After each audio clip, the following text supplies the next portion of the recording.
So the next question है हमारा JEE means 2023 15 अप्रैल shift 1 का। हमें यहाँ डायमेंशन या सॉरी वैल्यू पूछ रहा है हमसे ए बी सी की, और हमें वेलोसिटी दे रखा है एंड लेमडा एक्सपोनेंट ए जी की पावर बी एंड ये डेंसिटी है, डेंसिटी की पावर सी। तो हमसे रेस्पेक्टिवली ए बी की और सी की वैल्यू कैलकुलेट करनी है। तो ये जो लेमडा है ये वेवलेंथ है, और वेलोसिटी क्या होता है, डिस्प्लेसमेंट अपॉन टाइम। तो displacement upon time L T minus one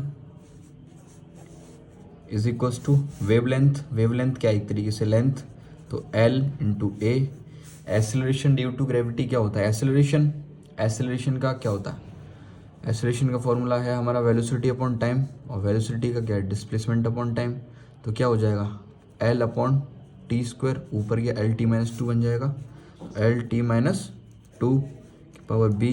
density होता है मास पर यूनिट वॉल्यूम को होता है एल क्यू, तो M upon L minus three power सी।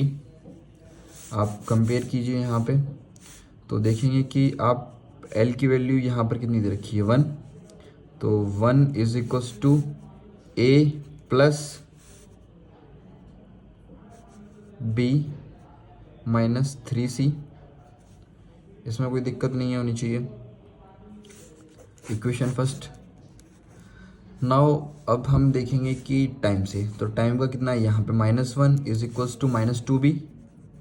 बेसिकली यहाँ से b का कितना आ गया वैल्यू, 1/2। b का वैल्यू 1/2 आ गया। अब एक चीज़ देखिए कि यहाँ पर